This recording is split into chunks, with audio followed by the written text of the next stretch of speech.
All right, I think I'm live. So guys, hey everybody, I don't know how many of you are here. What's 15 right now? Okay, that's not bad. So say hi in the chat. Let me know who's here. This is actually the first live stream I've ever done on my own. I've done a couple on my channel, one with Chad Husky one time with the Variax, and I don't know if there was any other ones actually. I can't remember. But anyways, this is the first time I've done one on my own, just myself. And one of the reasons is, well, first of all, there's a lot of folks just trapped in their house, and I thought, what better time than now to kind of maybe try this out and see what's happening. Just sort of seeing what's going on here. I'm trying some new software, so that's one of the other big things here. I used to use Hangouts, and YouTube seems to have gotten rid of that, so you can't just use Hangouts anymore to do these live streams. Now, what's neat about this is the software that they kind of recommended is all up in front of me here, and I just got it going before, so I'm actually able to use my little lapel mic here, which I hope the audio quality is good. Please let me know in the chat. And who's in the chat here? Brewberry. Hi, Brew. Hey, hello from Baja. Hey, how's it going? And Mike Coe. Thank you guys so much for stopping in and let me know you're there. Nikki T. Hey, Nikki, how's it going, man?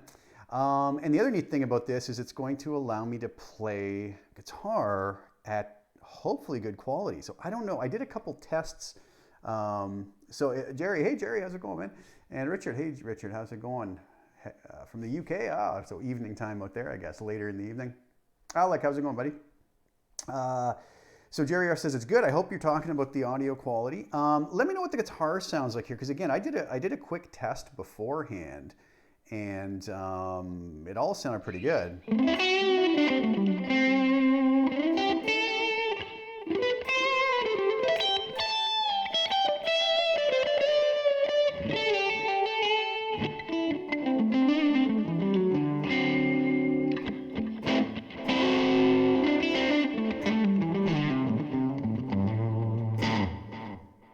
How is that sounding guitar-wise? Is it good balance with the voice and everything? Okay, Jerry says it sounds good. Awesome, guys. Thank you so much. That's so cool. Yeah, so I really like this. I'm able to actually, play through some demos. Now, I don't know if that's bleeding through the vocal mic at all. I have the ability to mute that actually and whatnot. So what's Nikki says echoes like crazy. There is some delay on that. I don't know if you're...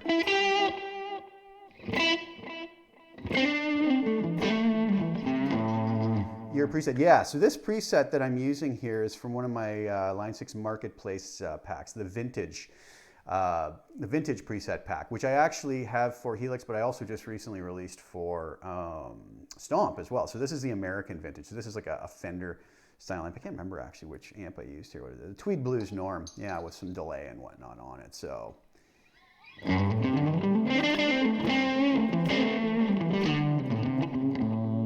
That's on the middle position on the Revstar 620 with the dry switch on. So if I go to bridge,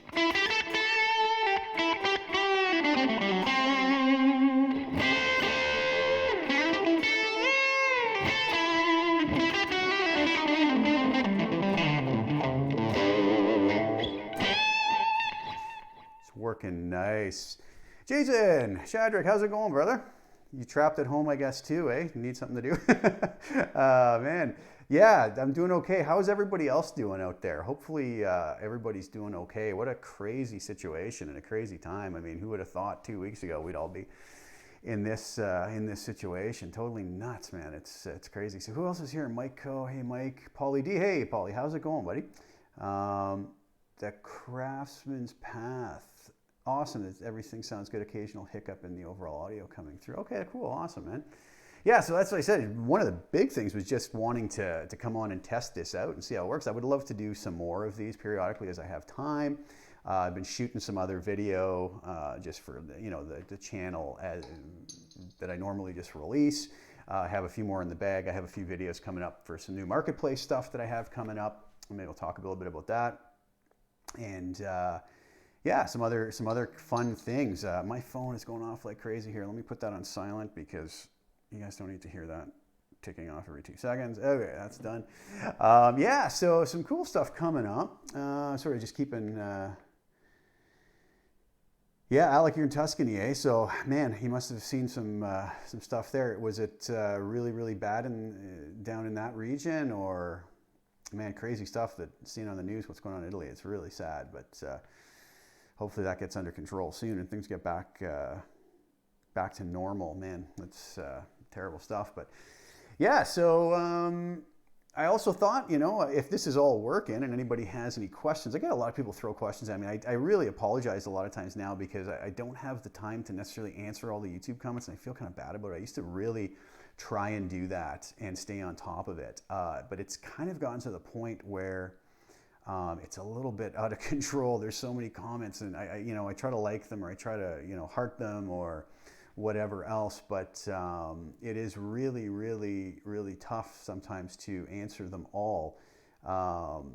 Anyways, do my best and, trying to get to them. So I thought maybe it'd be cool, and you guys can let me know if you like this, but, to do like kind of a periodic, maybe bi-weekly or something, or weekly, even if I have the time, FAQ type of thing, just frequently asked questions. You guys can ask questions in the chat, or maybe I can just like gather questions from the YouTube comments and maybe answer them. I'm not going to do that today. I didn't really have time to prepare. This is really last minute. I got this software set up today and just basically kind of wanted to see if it was working. So thought we'd come on here now and check this out. So what do we got here in the chat?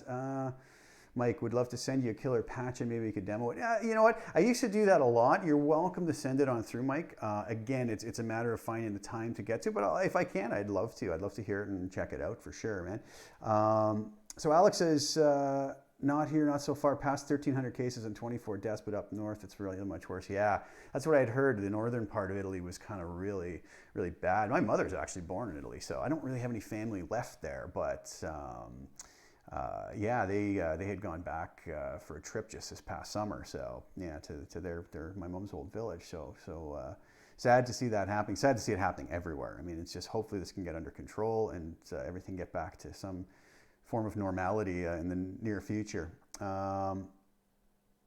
Nikki T says, any good way to get a full sounding preset from the Variax on D28? It's so funny. I got a bunch of people ask me about the Variax for acoustic, and it's really funny. I have really never even used my Variax for acoustic, and it's probably something I should get on. I think that's a good video I'll try to do in the near future, but I've really never used the Variax for acoustic, and yeah, so what can I say about that? I have these amazing, I don't know if you can see right behind me here, I'll try to move the way. You guys probably see in a lot of the videos I do, these silent guitars, Yamaha silent guitars in the end. One is a nylon string, one's a steel string.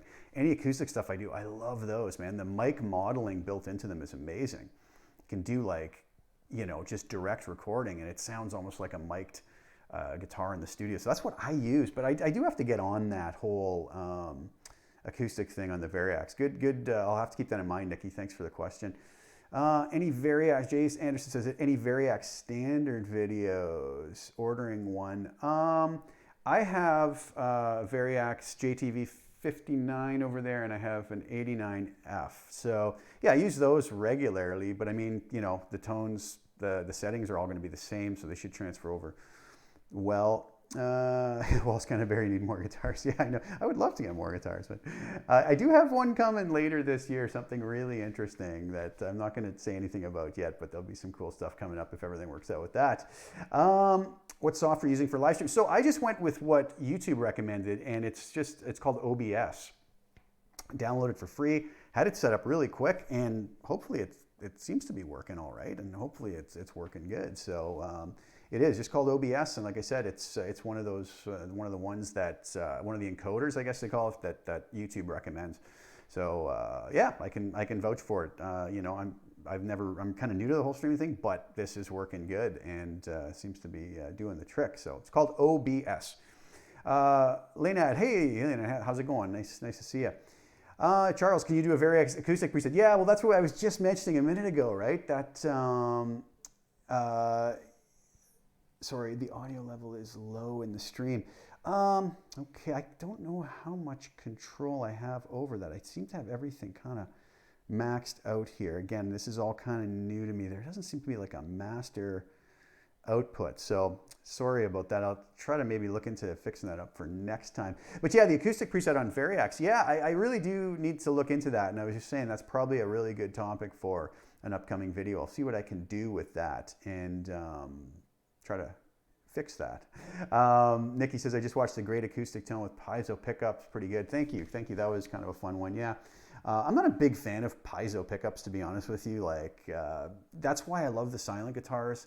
And before that, I was using Godin Multi-Axe, but the Ambience models, which had the Fishman mic modeling. I can't remember what they call that again now, but Fishman mic modeling built into it, and I really liked those. But now that I'm doing the Yamaha thing, the silent guitars are amazing. I love them. I've used them live, I've used them in the studio. I have some videos up. I did a Sting cover of, what is that song? St. Agnes, and I think it's off his first solo album. But anyways, I used the nylon string on that. Beautiful sound, man. I was really, really happy with those. So I suggest anybody who's looking for great acoustic live tone and wants something a little bit different, the silent guitars are amazing. Really, really nice stuff. What else here? James Naylor says, you've taught me how to use my HX Stomp nicely. Many thanks. Oh, my pleasure, man. It's always so nice to hear that, like, any of the videos that I'm doing and some folks, you know, find it's really been helpful. And it's awesome to know that there, you know, some people are getting use out of them. And I really appreciate the comments. It's really cool to hear. So my pleasure, and thanks for watching. I really appreciate that too, because it helps support me as well. So that's very, very cool, you guys. Nikki says, I like my standard more than the 69. Oh, that's cool. I think I've played the standard once. I played Chad Huskies when we went down to visit him last year. He had his setup, and it felt great. But I think he maybe has a different neck on. I'll have to ask him about that. I think he changed the neck on his. Not sure. Don't quote me on that. What's with that Revstar? Don't you have one with the P90s last time around? Yes, the P90s one is sitting right over there, which is the 702B, I believe. So yeah, this is the 620. Really nice guitar. I love the feel of the neck on it. Love the tones out of it.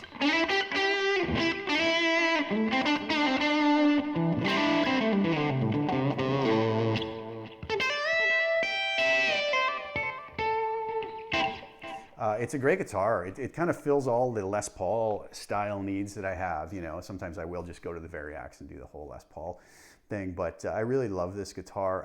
The 702B that they sent me earlier this year has the P90 style Yamaha guitar development pickups. Amazing, great pickups. The guitar feels as nice as this. Really sharp, the high gloss black. I mean, you know, black and fingerprints aren't always great, but it looks really sharp. It has the Bigsby, which is really cool. Actually, that's the first guitar I've ever had that has a Bigsby on it, which was kind of a cool thing. So let's see here, what else? So that's what's with the Revstar and the other Revstar. I've used it in a few different videos. This is the first Yamaha guitar I got, actually, and I was really impressed with it. And it kind of convinced me to kind of make the switch. And actually, my favorite one right now is right behind me here, the SA2200. It's kind of like a Gibson 335. I love that guitar. That's a Japanese-made guitar.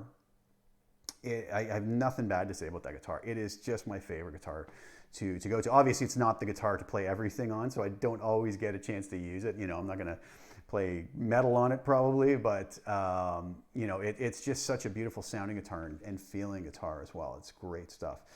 What else do we have here? Do you play gent? Can you make once that guitar tone? People say it's all about the 1.4K boost. You know, gent is, I've got to say, of any style of music, I try to stay fairly diverse in the music that I've listened to over the years. I have very diverse tastes, I'll say, and I've listened to a lot of music. The gent thing I've never really listened to, and I can't say that, you know, I'd probably have to sit down and, you know, name me some good genty bands to listen to. I'd probably have to sit down and really give it a good listen before I really committed to doing a tone for it. And maybe that's why I haven't done it yet, just because it's not something that feels like home to me, if that makes sense. I don't know, maybe that's just a cheap cop-out. I would love to try it. Maybe suggest some bands that that would be good as a somebody who has no idea, is totally clueless about the whole gent thing, and I'll see what I can do. I also don't have any 7 or 8 string guitars. That's the other thing. I guess I could do something with the Variax, maybe kind of lowering some strings and whatnot. But anyways, yeah, that would be fun to do. So send me some. Thanks for the question. It's Kostya M. Thank you for the question. Appreciate that. And yeah, it might be something that I could do in the future. David Eidelberg says Fishman Aura. Yes, thank you, David. Fishman Aura system. So they had kind of a simplified, in the Godin Multi-Act, they had kind of a simplified Fishman Aura mic modeling. I don't really, it was a little more selective as far as the microphones. I think it was 4 microphones you can select, whereas in the silent guitars, it just has one type of mic modeling, but it also has reverb built into it. I believe some modulation built into it, and it's really all you need because, in the mix after, you can tweak it however you like to kind of get it where you need it to be, right? What do we have here? Must say your video, Mike Costa, is really helpful. I've been designing patches on here since the Helix came out. I really incorporate some of your ideas in my patches. Oh, thanks, Mike. Appreciate that, and I'm really glad that it works out so well for you. That's really cool. Nikki says, have you ever played a Taylor T5Z?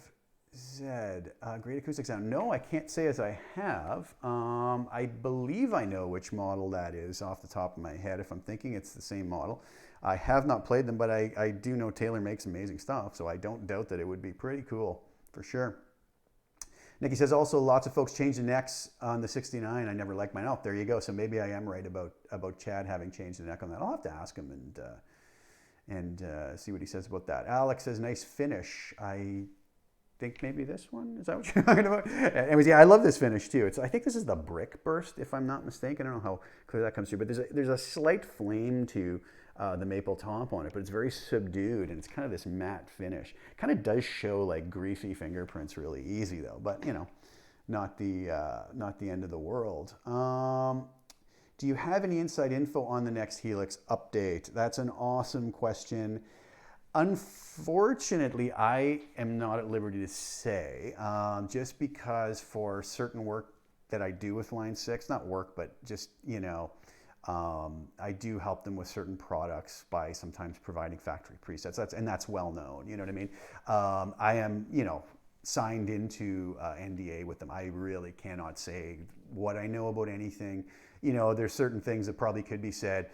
I just avoid getting into it because it's not fair to them. They've been amazing, and they're such an amazing company. Like the guys there, Joe, Frank, Eric Klein, like these guys are just so amazing to deal with. It feels so great to have, to work closely with a company like this that not only makes great products, but they're great people.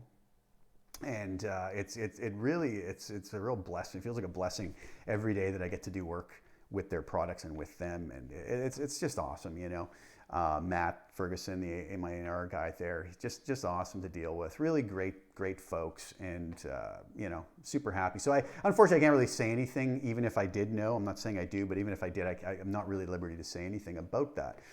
RevStar looks like it has great upper neck access. Yeah, there's up there. I'm not really like.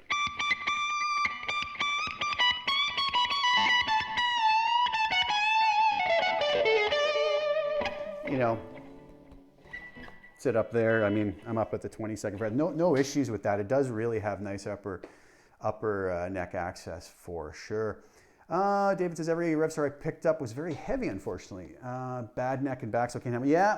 I don't know. I don't find it personally, but I'd understand if you do have a bad neck or back for sure. It's going to any extra weight would definitely be something to be concerned about.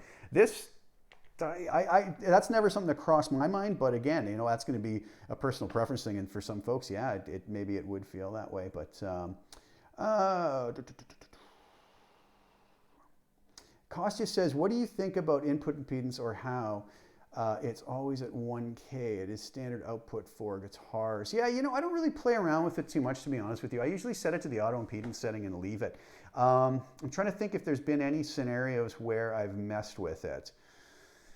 Possibly if I had like a fuzz pedal or something at the beginning, I would have messed around with it. But I really honestly don't know if there's any situation where I didn't just go kind of with the auto impedance. And I know that's been at points in time on the net like a real topic of conversation for some folks, and the whole how the impedance thing is implemented in the Helix. But personally, I've never had a problem with it. So yeah, I just kind of leave it on auto impedance and kind of just go with that, you know. I don't know if that really answers your question, but I hope it does. Nikki says semis are fun to play, great feel. Yeah, man, you know what? The 2200 is such a beautiful feel to it. I'll use it in some videos. I've used it for like doing Steely Dan covers. I've used it for some rock stuff too. Use it for some Rush stuff. It works good for some of those early Rush tunes where Alex was playing his 335 and stuff. But it actually is a very flexible guitar. What I really like about the 2200 is it's humbuckers, and it's, you know, you have your standard three-way switch, but there's split coils on both. So a lot of options, you know, you can go with bridge, both pickups, or neck, but you can split coil them along the way. So there's a lot of tones in there that you wouldn't expect. And I think that was a real stroke of genius for Yamaha to add the split coil ability in there, and I think that's great stuff. So Hussein Tudor says hello from Istanbul. Oh, hello there. That's a long way off. That's very, very cool that you're coming to hang out. Without your videos, using HX Stomp and managing the signal chain is impossible for me. Oh, that's great. I'm so glad that, again, that those videos are helpful. It's really awesome to hear that from so many folks, and it you know, keeps me wanting to make them. So that's kind of cool. Nikki says it's clueless about Gent. Yeah, me too. But so Laynette says Genty band listening tips: Periphery, Animals as Leaders, Tesseract. Think you'll like it. Okay, so Periphery I actually listened to recently. Really neat stuff. I was really blown away with it. I had no idea what album it was. I was actually doing some work on my laptop, just getting ready to release some videos, and I had Spotify on, and I think it was a recommendation, and I'd heard some stuff about them before, so I tried it out, and I was blown away, man. Some amazing playing and some nice tones. Okay, so that's cool. That's I didn't realize that would be considered gent, but that's good to know. Animals as Leaders. Actually, myself and Eric Broadbent and Carlos Santin went to see Generation Axe last year, and Tosin Abasi was one of the performers, along with Zach Wilde, Steve Vai, Nuno Betancourt, and Yngwie, which was interesting. Yngwie was interesting.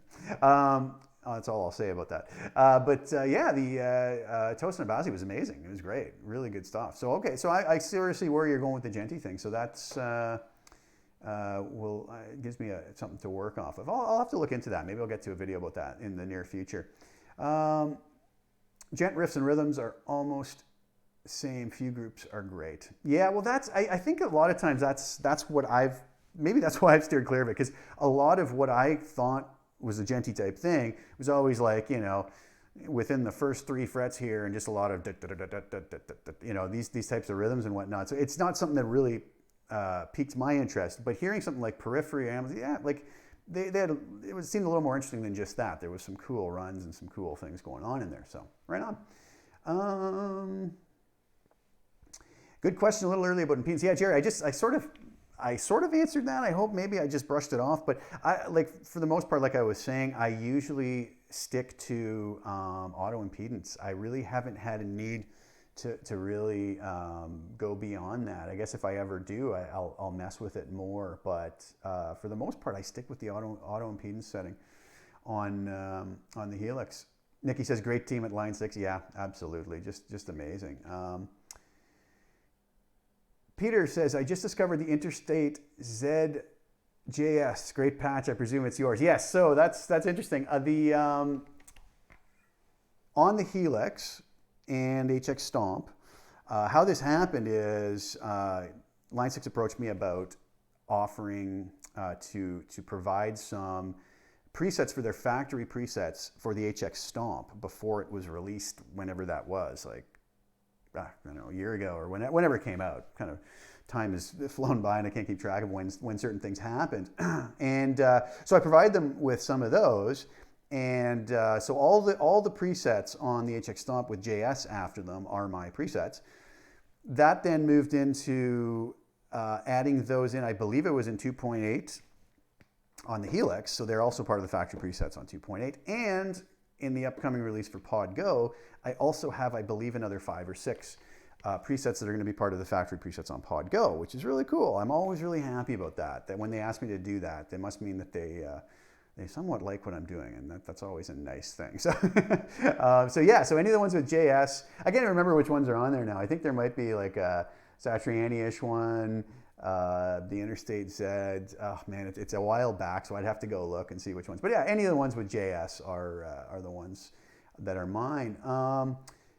The Craftsman's Path says, Jason, I use my Helix patches, no cabs, into the effects return of my Quilter tone block. Oh, cool. That's very cool. I used to have a Quilter, oh geez, which one was it now? One of their mini amps. And when I first got the Helix, I had that with guitar cab, and I tested it like that, and I played through it, and I liked it. It was good. The only thing with the model I had, there wasn't a way to bypass the tone stack. So you were always, which wasn't a big deal. It would have worked fine. It actually gave you a little bit of flexibility to tweak things. But the Quilter stuff's amazing, man. Those guys, that's a great company. I kind of got to meet those guys 2 or 3 NAMs ago. Really nice guys. A mutual friend of mine, Martin Motnick, who's a fabulous bass player out of Nashville. He's played on some of my albums. He introduced me to them.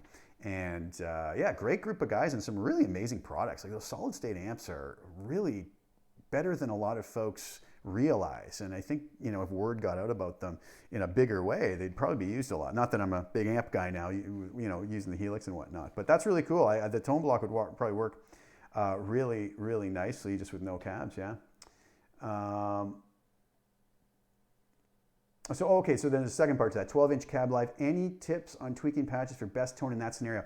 So this is a question I've been getting a lot about videos using Helix with either, you know, a power amp and a guitar cab, or into the effects return of a head, or, you know, utilizing a 4-cable method. And these are all things I really want to get to. Unfortunately, right now, I just do not have a guitar amp anymore. I got rid of all my guitar amps quite a while back, so I have none left to do that with. Having said that, once all this craziness we're going through right now quiets down, I do have a lead. I won't say what amp yet, that I may have an amp here in the studio, either for a while or permanently.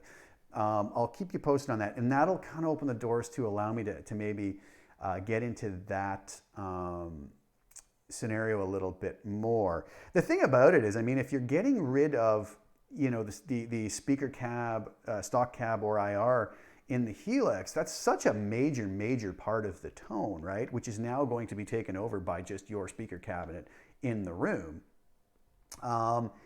You know, it's going to be a bit of a different ball of wax. So, I mean, a lot of people have asked me, oh, can I just get one of your presets, turn the cab off, and, you know, feed it into my speaker? I mean, the answer is always yes, you can. I can't say how it's going to react, because it really depends on what cabinet are you going into, what speakers are in that cabinet, what room are you sitting in, where are you standing in relation to that speaker cabinet? Do you know what I mean? Like, there's so many variables to it, right? So it's a tough one to say sort of, yeah, just do this, this, and this, because it's so much different than just taking the Helix, plugging it in to a computer as a recording interface, audio interface, and recording direct, where it's like, here, it's going through this stock cab, through this EQ, through these effects, you know, and then that way also your effects are before your cab versus after. Not that I think that's like a massive difference. Obviously, there's going to be some difference every time you make a little change, but I think some people maybe think that's going to be a greater difference. But there's a lot of variables to it, so it's a tough thing to just sort of say, do this or do this. So again, I hope that's not a cop-out answer, but I hope to have more chance to maybe look at that in some videos in the future. I really hope to anyways. Nikki says, looks like a JTV 59 cutaway in the back. Yeah, you know what? It probably is. I haven't really compared those, but yeah, it probably is. Alex says, the necks on those RevStars Ogami really incredible. Yeah, and they are. They feel really wonderful right out of the case. I picked this up, and I kind of felt at home with the guitar right away for both of them that I have, the 702 with the P90s as well. Just beautiful feel to it. I love the inlays, too. I'm a real sucker for, like, sort of vintagey classic style inlays. I love that look, and the 702B has it, as does the SA 2200. I'm totally backwards here. This is weird looking at things, mirrored version of it. Really cool inlays on those. So what else do we have here? I copied that style in my custom standard neck. Cool. I have a question here from Mehmet. I hope I'm pronouncing it right. If I pronounce anybody's names wrong, I apologize. I get my name pronounced wrong all the time. So I know what you're going through. It's been the story of my life. Could you please recommend a studio monitor for HX Stomp? Yeah, so the ones I'm using here are a fairly nice monitor. They're the Focal Shape 50s. Focal's a fairly upper end monitor manufacturer. You can pay a lot of money for these. These ones aren't crazy expensive. These are kind of more their low to mid line. They sound great. But before this, I was using Tannoy Reveal 5, Reveal 6, Reveal 6. Don't quote me on the name of them, but Tannoy Reveal, whatever their speaker with, I believe they were the 6-inch drivers in them. You know what? They sounded amazing. They really worked well. So I think we live in a time now where we have access to so much great equipment at really reasonable prices. You know, you even take a guitar like this off the shelf. This guitar is what, like, you know, $800, $900. Again, don't quote me on that. I didn't really do the research on that, but they're not expensive guitars, and you know, they're accessible to most folks, and they're great. So same thing with studio monitors. I don't think you really need in this day and age to go spend, you know, $4,000 or $5,000 or $3,000. You know, you probably get a pair of decent studio monitors, something like the Tannoys, the Reveals, that will do the trick for you, and you know, they're not crazy money. So I would, you know, just because I've had experience with them, I use those to dial in many of the early tone videos I did, and they worked fine. You know, I really liked them and translated well. So I hope that helps. Simon, hey Simon, how's it going? Hi Jason, do you use your guitars in their stock setup, or do you have a personal favorite action, neck relief, and pickup height setting? That's a great question, actually. So when Yamaha sent me these guitars, they send them to their tech first, and they get them set up really, you know, to a sort of a nice spec, I'll say. I don't know what that is. I don't think I've ever touched these. You know, sometimes up in here in Canada, the weather changes dramatically from winter to summer, humidity levels. So, you know, necks do need tweaking. So I'll just go and tweak it. But I stayed a pretty much standard setup. You know, I haven't touched the pickup height on any of these guitars. They've been fine. They came in set up really nice. I use SIT strings. That's a company that I have string endorsement with, actually. 10 to 46. Love those strings. I change my strings almost never. I'm really bad for that. On an electric guitar, on an acoustic guitar it's different, but on an electric guitar, I throw some strings on and I just keep them on. It's probably bad, but I just like, once they're broken in, the tone is kind of more mellow, and I kind of like that, you know. So yeah, so that's basically nothing really crazy about the setups on my guitars, to be honest with you. Javier, hey Javier, says, I have that RevStar on my wish list. I hope it will be my 11th guitar soon. Ah, nice, you have 10 guitars. That's wonderful. Yeah, I think this will make a nice 11th guitar for you. It would work real nice. It's great. I love mine. Steve Nelson says, I like the impedance at 230 or 1K. Seems to take a tiny little bit of any nasty highs. I try not to use the other EQs. Great work, Jason. Thanks, Steve. Yeah, that's quite possible. Like I said, I haven't really experimented with it. Maybe that's another good video I'll have to put on the list to get to, and I'll have to spend some time experimenting with the different impedances. See what I come up with. It probably is a very good video to do that a lot of folks would like. So I'll see about that. Thanks for the ideas, guys. How many presets are in your $100 set on Marketplace? Okay, by the way, hello Guard. Thanks for the question. So on Marketplace with the presets, that's a good question. Let me see here. So what I have now is, I had a lot of people requesting to make a complete set, a complete package. Actually, you know what, Gord? If you go to the product page and look, it will list everyone that's on there. I remember I did that because I wanted people to be able to see it. So if you don't mind, yeah, you could just check it there instead of me having to try to look it up right now while I'm chatting and getting distracted. But it's all listed right there. So what that is, I did a volume 1, so it's all of the Helix compatible presets, which are all of them because everything works with the Helix. All in one set at like a 30+% discount compared to if you bought them all separately. So I had a lot of requests for that, and a lot of people bought it and are really happy with it. So I'm happy with that. And recently I transferred a whole bunch of my Helix presets over. I had to make some tweaks to them for HX Stomp, and I've released like the Tweed pack, the American pack, the British pack is out. The Nashville pack will probably be coming tomorrow for HX Stomp.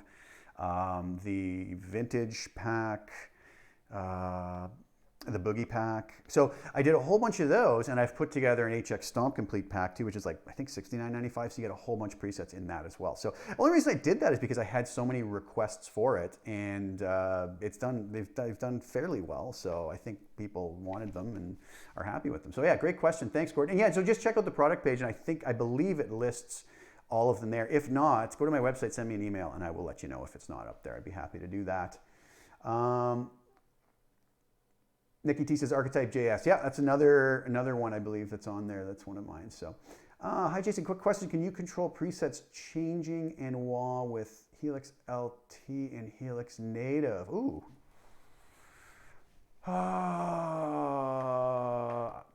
Don't know.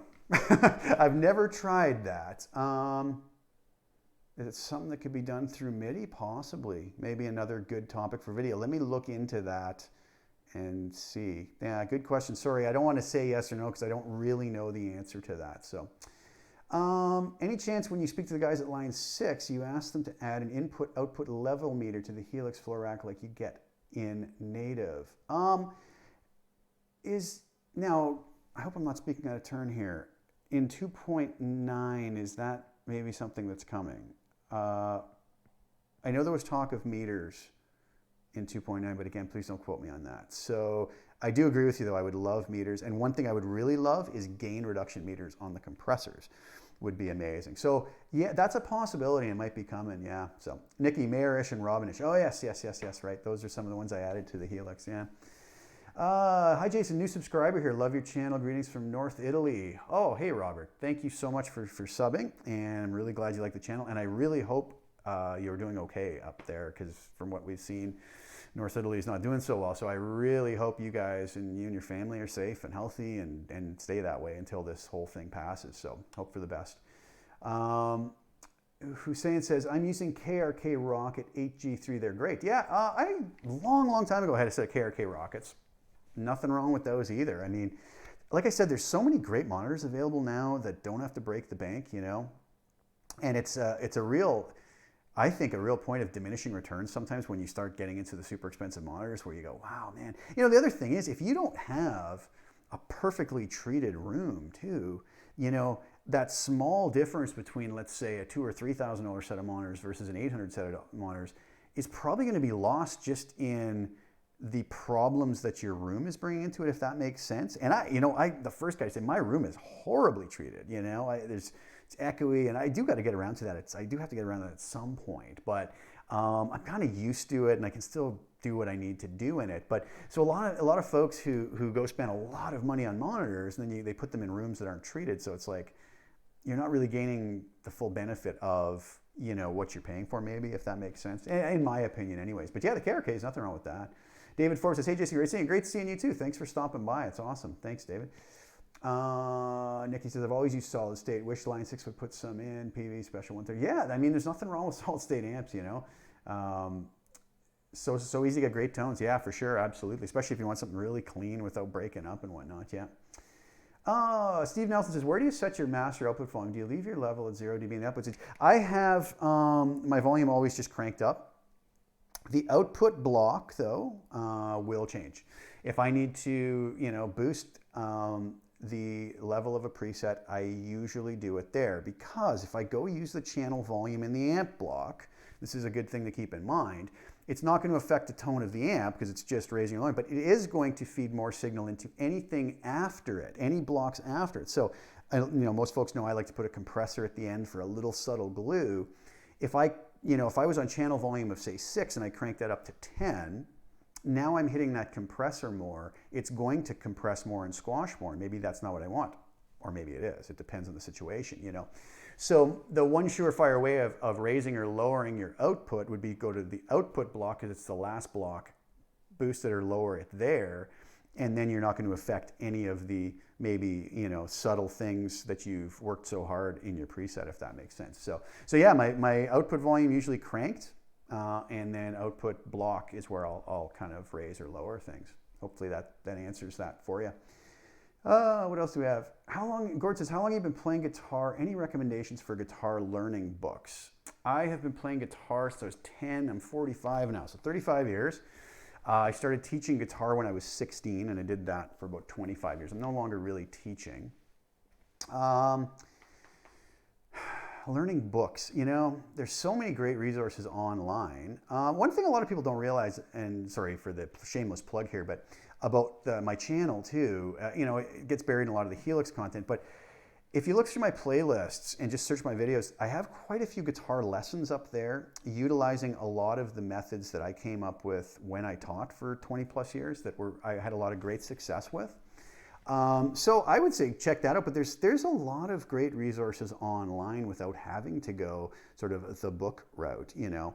And the hard thing to answer about that too is there's a lot of good books probably, but what level are we talking about? You know, is it beginner, intermediate, or very advanced? More theory-based or more, technique-based, So I don't know, the book thing, I don't know what to say about that, but I would start personally, go check out my channel and see if there's anything on there that can help you. And then take a look around YouTube for some of the, more popular lessons that are out there. And I find YouTube's great for that because you get to see what's going on too versus a book. But hopefully that answers that. Thanks, Jason. I'll look for future content on that. For what it's worth, I use 12-inch Celestion Neo Creamback in my cab, but you're of course correct. It sounds different in different venue. Yeah. Any big new directions coming to your channel? I understand you did a bit of teaching. What with the present situation, so many at home, any ideas to further that a bit? You know what? I'm going to do a bunch of. I keep meaning to get back to the lesson videos more. It's a funny thing though, and people will ask, but the lesson videos don't get as big engagement for some reason. I guess my channel's known a lot for doing, the tone videos and the Helix videos and some performance videos and whatnot. And so I think a lot of folks, they see the lesson thing like, whatever, and they kind of brush it off. So it doesn't get the same engagement. Doesn't mean I'm not going to do them, but the more videos you do on YouTube that don't get the engagement, it kind of hurts the future engagement with these whole algorithms and stuff. So it's a weird thing. And it's not always as simple as somebody saying, can you do this video? And you go, yeah, I'd love to, but I can't really do it right now. The timing's not right. If that makes sense, you know what I mean? So it's kind of, you got to run it like a business in a way. But having said that, I do want to get back to the teaching stuff. I have some new things. I did a quick video on this unit the other day, which I haven't even had a chance, the Singular Sound Eros Looper. I want to really do a more in-depth video with that. I really haven't even used it yet. It came in, and then with all this craziness, I haven't had a chance to. Wonderful unit, though. A little pricey, but a wonderful unit. I also got this. This is going to be kind of cool. I'm going to do, on my HX Stomp pedal board, since I always use a compressor at the end, I thought, why don't I just get a hardware compressor and then free up a block so if I want to do something a little bit crazier in the HX Stomp when I'm playing live. So I picked up this Sewer Koji comp, which I've been meaning to get around and do a video on incorporating that and sort of seeing how it sounds at the end of presets for just a subtle glue compression in place of the LA Studio comp. So that's another video I'll do. So yeah, I have some ideas. I'm hopefully going to do some different things. A great question, Alec. Appreciate that. Simon Hanna. Hey, Simon. How's it going? Hope everyone's keeping safe and well. All good here, and hope everything is good out there too. Andrew Bettis. How's it going, Andrew? Thanks for stopping by, man. Prob CC command, no problem. Yeah. I'll take a look into that and see if I can figure out what's going on with controlling Helix Native with Helix LT. David says, I know you're very fond of the capstans and the Helix, but have you experimented with the IRs from Own Hammer or ML Sound Lab? Yes, I have actually. Own Hammer, I've tried some. ML Sound Lab, I'm not sure if I have. I've had some people send me them to do videos on them and whatnot. I don't ever want to come across as saying anything negative about any IR companies. There's some really great people out there making great IRs. And I want to be very clear about that. I have nothing against IRs at all. At the same time, I don't understand how some folks figure that if you don't use an IR, everything doesn't work and doesn't sound good. My reasons for not using it are a lot of reasons. I've said this before, workflow reasons. I found with IRs, it was like, oh my goodness, I got to load them in here. I got to assign that over here. And then there's, 100 that I got to go through. And I'm like, oh my goodness. I just got this workflow now with stock cabs. I throw a cab in, I pick the mics I like, knowing those mics really well from using a lot of them in real life. Pulling the, distance back with the microphone, and then using maybe a tilt EQ or a high and low shelf, I can almost get any sound I need without going the IR route. So I can work so much faster that way. So again, it has nothing to do with not liking, IRs. I just really, I don't have the need for them, and I've had people offer, and I've had, But and again, nothing against those guys. There's some guys doing some great work, and I'm sure. But I haven't. But I have tried Ownhammer. I don't think I've tried the ML Sound Labs. But I hope that doesn't sound bad. I'm not trying to, cause a fight or a war about stock ads versus IRs or anything like that. That's just my opinion, And like I've always said, my opinion's worth what anybody's opinion is. It's just what I like, and other people can disagree. That's fine. No worries about that. Alex says, have you ever tried the new iLoud monitors? They're super small, come in mic adapter the room, very near field. Yeah, I've listened to them at NAMM, which is not a great environment by any stretch of the imagination. They're amazing. They're really nice. I mean, I don't know if I would use them as my main monitor, but as a secondary system or a portable system, I would think there's probably nothing better out there. IK Multimedia is a wonderful company, by the way. I use a lot of their plugins in the studio. I have their whole, whatever it is, T-Rax Max package that I just love, man. Some of their emulations of 1176, some of the compressions and EQs, the Neve stuff, it's really, really well done. They just released their Sunset Sound Reverb. I love that stuff, man. It is so good. Those guys are really great company.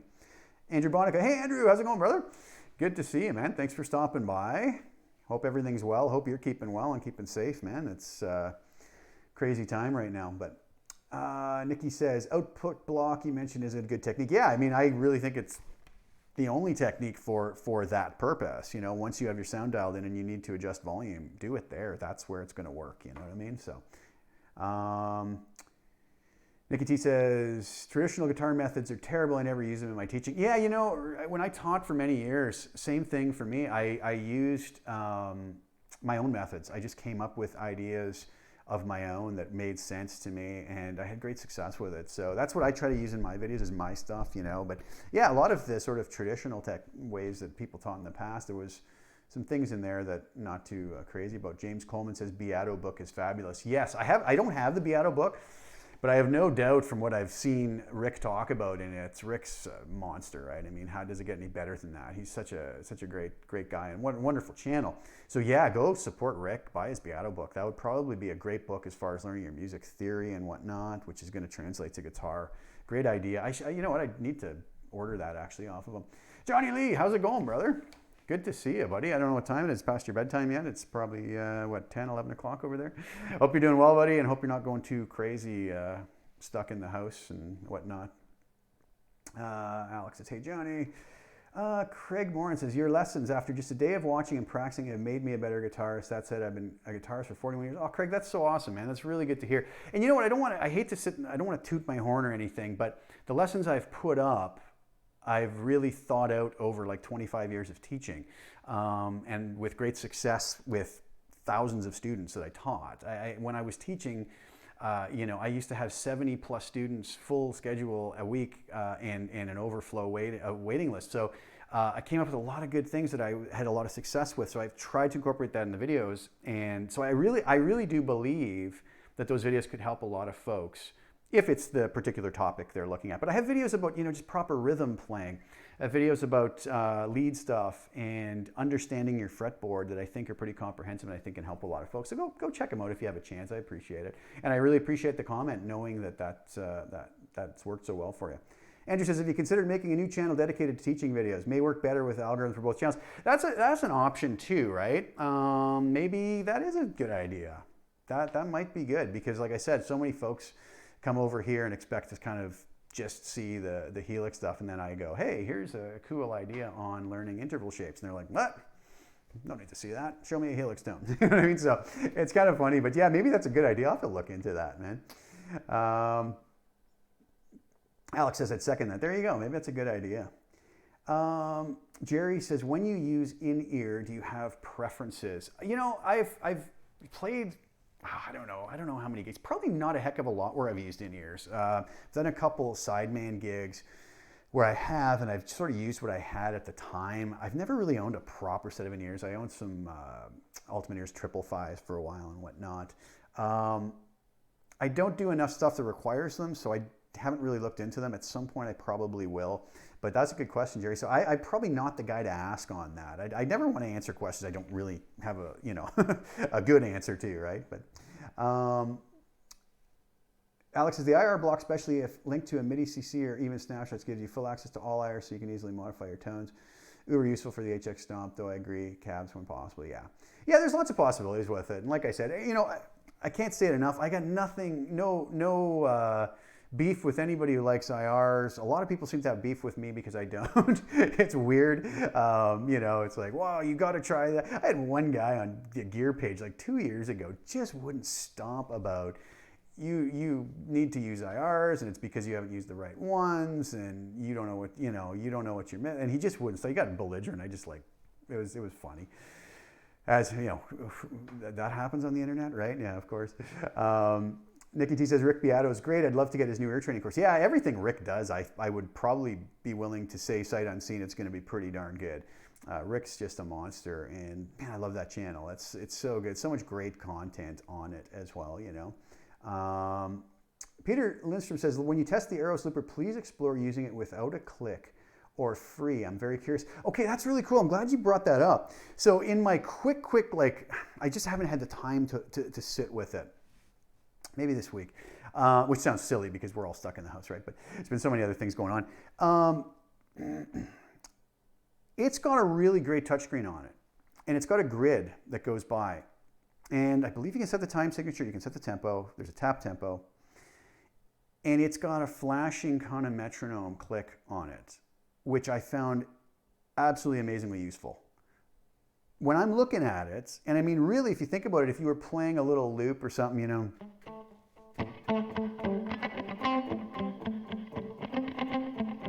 if you're playing something like that, not that you would want to because that's silly, but you could really keep locked in. It's also got a quantize function on it, apparently. Again, I haven't tested it yet. That if you wanted to quantize that to eighth notes, it's going to do that for you. So when it loops back around, it's going to lock to that. So even if you were off by a little bit, it's supposed to fix that for you, whether you want that or not. I don't know if I would like that because I probably wouldn't want it to be so mechanical, I'm confident enough in my ability to play a rhythm on time. So I find that visual click, I think, is going to be enough. I'll report back to that when I do a proper video on it. But that's a great question. And so you're saying, or free. I'm very curious. Yeah, so I think there is a free mode too where that's just not up there. So yeah, I'll take a look into it more. Good points. Thanks so much. Do you have a playlist of your teaching videos? Yeah, so I have playlists I make up, and I guess you can search that on YouTube or go look in my channel under the playlists. And I tried to lump them in lessons. I don't know if I have them all under one thing. I think I kind of put them under maybe the category. So like I had one that was intervals, arpeggios. I can't remember what I named it. And then there was a series under that. And maybe I put those under a lesson playlist as well. But yes, there are playlists there, so you could find them on there if you want to take a look. Hussein says, Gord, try to find sheets of sound for guitar by Jack Zucker. Book is not printed, but they do print as pre-order. Great book that I've ever came across. Oh, that's great. That's very cool. I've never heard of that one. Thanks for that, Hussein. Yeah, Shag says, I've gotten more done musically in this last week than I have in months. Yeah, well, that is the one good thing about this situation, I guess, if there is any, right? Shag says, and thank you for your fantastic videos that helped immensely. Thank you so much again. That's awesome. I really appreciate that. That's amazing. Yeah, said David says, same here. It's taking some of the tempo out of life. Yeah, maybe being forced to slow down is not the worst thing in the world, right? Feed or fade? I'm the Schlesinger.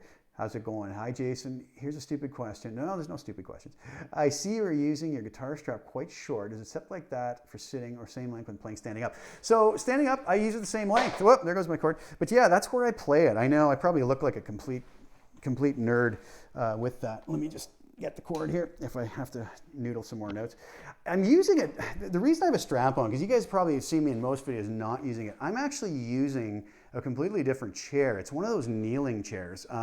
As some folks know, I was off for a bit with a real bad back issue. I was laid up for like 7 or 10 days. Ended up with a herniated disc in my back pressing on my sciatic nerve. And I can't even describe to you guys the pain. I mean, it was just intense. Ended up at the hospital, serious painkillers and what. Anyways, enough of that. But I really still can't sit for long periods of time. So this kneeling chair where you're sort of sitting with your legs at an angle downwards has really helped me to be able to kind of do what I do here. and sit for longer periods and even like do these stretches that I'm supposed to be doing, arching my back to kind of get the pressure off. But you can't sit with a guitar. So I don't know if you've noticed lately, some of the videos I've been, straps are on, and I've been doing that. So yeah, that's kind of where I wear my guitar. It just feels comfortable.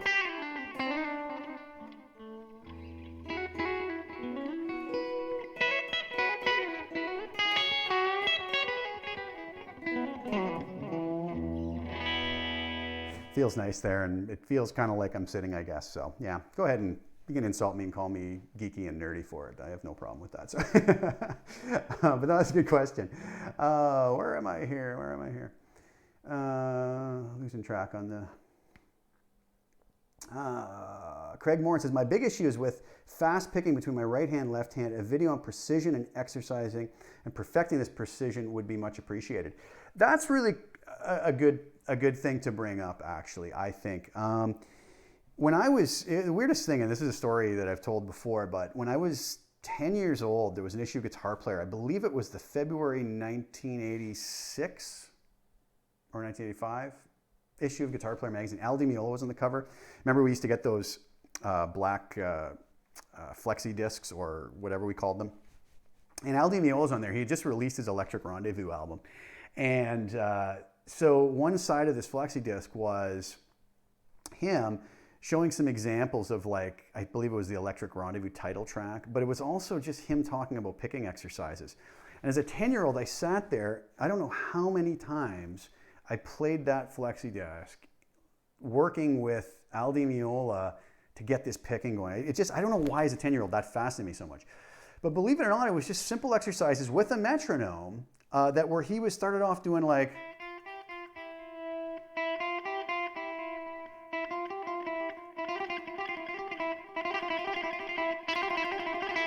this type of a thing with the metronome, 1, 2, 3, 4, 1, but making sure that, the one was always right here. I probably shouldn't have a delay on, it's probably ruining this, but 1, 2, 3, 4, 1. This type of thing. And then he had one where he changed strings, right?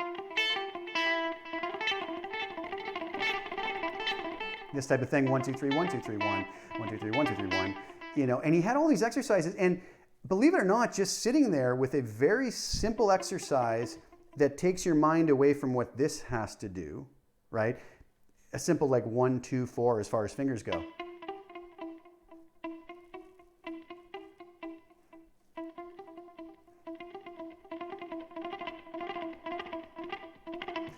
Works wonders to allow yourself to think and concentrate more on getting those two hands working together. So those kind of exercises, and then they can be expanded out to longer kind of,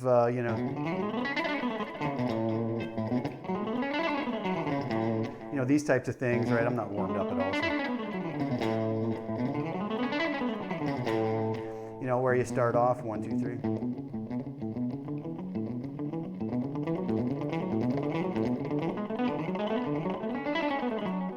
And just work your way up. Don't be in a rush though, take your time, go slow with it. Don't be in a huge rush to just find a comfortable metronome speed where everything is clean, where everything is coming out really clean and precise, where there's no sloppiness. If let's say you find that that's at 16th notes at 65 beats per minute, that's fairly slow, but whatever, don't ever be ashamed of whatever you have to start at. And then, if it's 65 beats per minute, do it until it's clean and comfortable, bump it up to 67. You're hardly going to notice a difference, but mentally that you're going faster, right? Do that till it's clean and comfortable.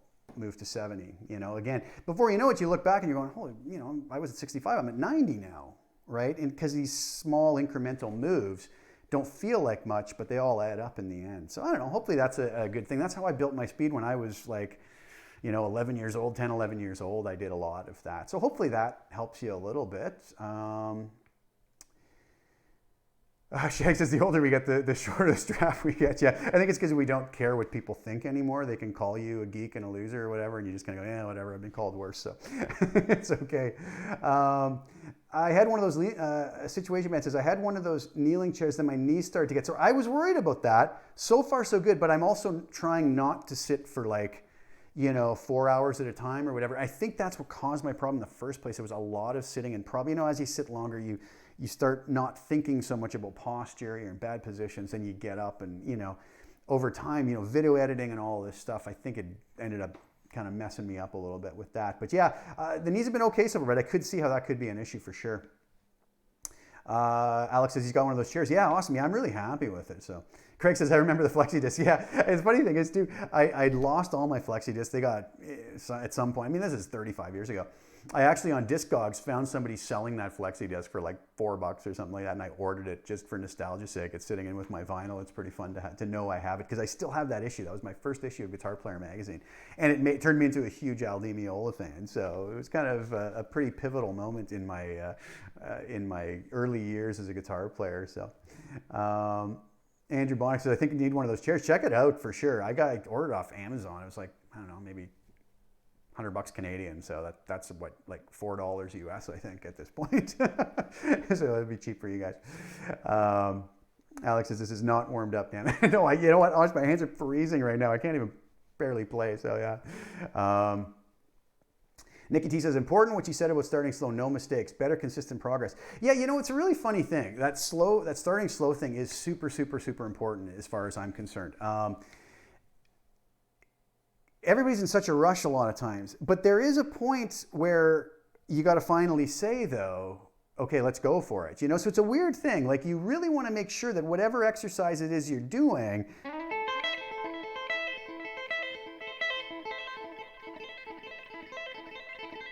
if it's sweeping, let's say, and you want to get that going, at the beginning, just...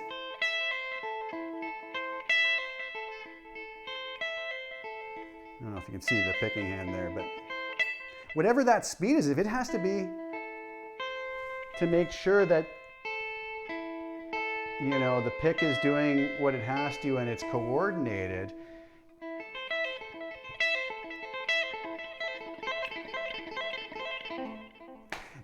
it's going to get to a point where it's like, okay, I've got this very clean. I've done it a whole bunch of times in a row clean. Now push yourself. And once you start getting into those upper areas, there is going to be a point where when you're playing quickly that you do want to finally just say, my brain has sorted this out. Now I'm going to spend some time, whether it's sloppy or not, but I'm going to really go for it. And I'm just going to nail this. And I might mess it up a whole bunch of times. But that's okay. You know what I mean? So there is that point, and that's not early on. You want to make sure you've done it enough times that it's comfortable, Because the other thing you got to remember is if you get a pattern like that going, if what you're talking about is syncing up the two hands,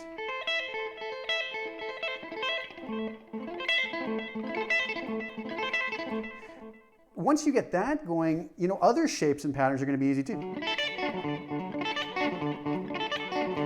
That's going to be easier because it's, so this was a minor pattern. Well, a major pattern. Major pattern here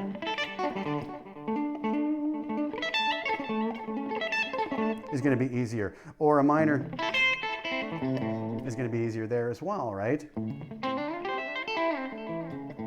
That was major and minor together. Blah. Anyways, again, not warmed up. So, really start off slow. Give yourself lots of time. Use that metronome to bump it up slowly. And then from there, once you get to a point where, I've got this under my fingers, things are working, then you can kind of take a little bit of time each day and just sort of push to see how far you can get it. And once you break through that, it'll really work. So that's kind of the best thing I could say about that. Bernardo Silva says, hey dude, thanks for all your HX content. I learned a lot from you. Well, thank you so much, and my pleasure. Again, it's always wonderful to hear that so many folks are enjoying the content. Really appreciate it. Shag says, I'm not a really fast player, but I play to my strengths. I try to do what I do well in my own way that differentiates myself from other players. I'm never going to be a shredder. I'm okay with that. And you know what? That's a super important comment. I spent so many of my early years, it was through that 80s Shrapnel Records era, Tony McAlpine, Vinnie Moore, Cacophony with Marty Friedman, Jason Becker, Greg Howe, This was the stuff I was listening to at the same time as listening to prog, Rush and all this other stuff. I'm glad I went through that, but there was a time where that's all I cared about. But then I got to a point in my teens where I was like, oh, that's all I can do. Somebody asked me to jam, I can't do it. So there is no people ask me, who do you think the best guitar player is? Nobody is. I mean, everybody's different, and it doesn't matter. I mean, now at the point where I want to hear somebody play beautiful melodic stuff, you know what I mean, over, beautiful chord changes and a wonderful composition. More so than, I mean, my God, everybody can sweep, these ridiculous speeds now. You go on YouTube and there's some 10-year-old kid, sweep picking like a demon. Okay, I've heard those arpeggios before. It's cool that you can do that at that age, but musically there's not a lot of value to it. So yeah, it's a really great point. It's not all about shredding, and it's not all about how fast we can play. I look at the speed and everything as just another tool in the toolbox, but try not to overuse it. If I'm playing something melodic and I have these other tools in there, this little arpeggio I was just playing, could be incorporated into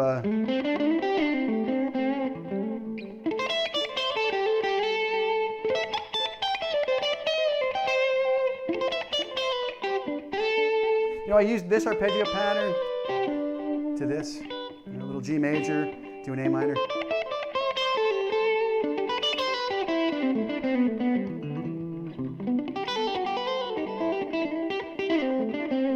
Little C major 7th arpeggio.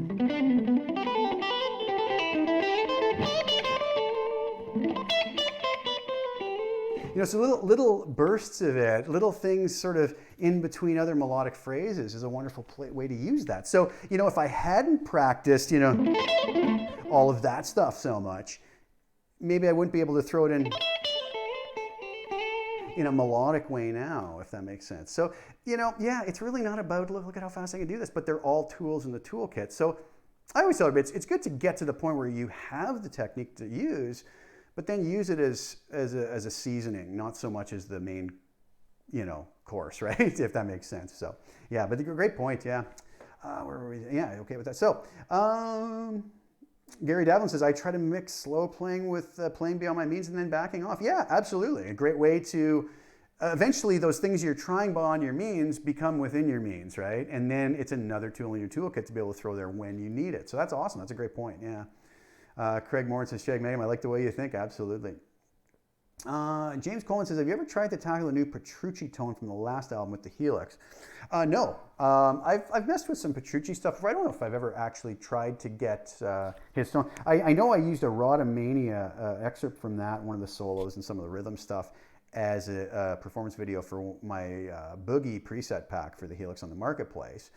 I've never tried to nail his tone. I haven't even listened to Dream Theater much recently. I used to be into them a long time ago. I'll have to check out the new album and check out his tone. That might be a good idea and a fun one that a lot of folks would like to hear. Shag says, I'm at the age where I'm pretty stuck in my habits. Might as well do the things that I know I can. Well, absolutely. And you know what? It's really all about what makes us happy and enjoy what we're doing and playing, right? For sure. A Situation Band says, different subject. Where do you get your backing tracks for your performance demos? Okay, so this is a big question. A bunch of places. To be honest with you, a lot of them is just searching around over a long period of time, and when I see one, I collect it. I don't really know where I could point you for that particularly. There is a place, if you search Google for guitar karaoke backing tracks, there's this endless resource. They're not the originals, and I use them a lot when I can't or haven't been able to find an original. You have to purchase them. They're like $1.99 or something for a backing track, so I buy a lot of them. But some of them are not so well done. Some of them are really, really well done. And you can get them without any guitars on. So I'll use those a lot of times. So guitar karaoke backing tracks. Search for that in Google. I can't remember what the actual site is. And a really good friend of mine, Bobby Pars, has bobbysbackingtracks.com. And he's got a much more limited amount of backing tracks, but he's always adding to them. And they're of top quality. He has real musicians playing on them. Fran Morante is his drummer, amazing stuff. So there's some cool stuff there, but they're out there. And if you search around, you can find stuff for sure. Nicky T says, true what you said about speeding up at some point. Yeah, go for it. You have to at some point to kind of break into new territory, right? But just be aware at that point that, okay, I'm going to mess this up and be, sort of conscious of the fact you're messing it up, so you know that you're trying to correct this and not just think you're doing everything fine, even though it's sloppy, you know what I mean? Gary says, learning to sweep after playing for a long time is the hardest part of guitar playing I've ever tried, still working on it. It's true. I have a video dedicated. I think it's under the FAQ series I started, which is all about sweep picking, and it's probably a 30 or 40-minute video just dedicated to sweep picking. So that might help you. Hopefully, there's something in there that can help you. Craig Moore says, I have a few nice electric guitars. They all have their strengths. If you had to relegate yourself to one guitar, which one would you pick at this point in time? I have a Helix, but not a Variax. Oh, you had to go there, eh? I'm going to say the SA2200 right here for the reason that I told you before. It's a dual humbucker guitar with the ability to split coil both pickups in a three-way selector. So a lot of diverse tones in there. You can almost get Stratty type tones by splitting the pickup. And I love that guitar so much. It's such a beautiful looking guitar. Feels wonderful, plays wonderful. So I would probably say that guitar would be my one if I had to, but I really don't want to, and I don't want to answer that question. No, that is a tough one for sure. For sure it is. Would have to be tough to know which one to pick. Gary says, of course, I don't know what I do sweep picking for. It's just a challenge at this point. Yeah, but you know what? That's the thing. The last thing you're ever going to see me do in a song is these whole, all this nonsense. But like I was just saying, I utilize it in different ways. Take a normal pentatonic scale. What if I do? So I did two kind of sweeps in there.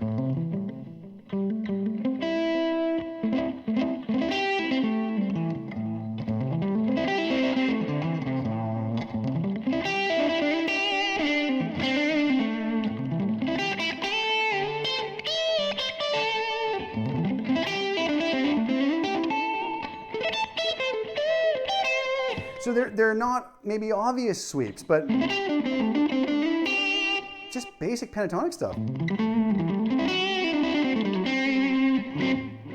So these smaller sweeps is what I find I utilize a lot more now. I don't know if you can see that.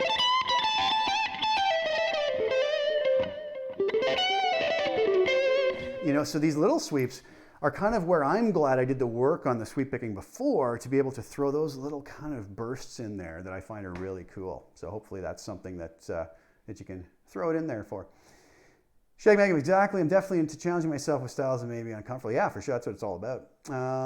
Fede says, I find that alternating playing slow and fast works better for me than just building up speed slowly.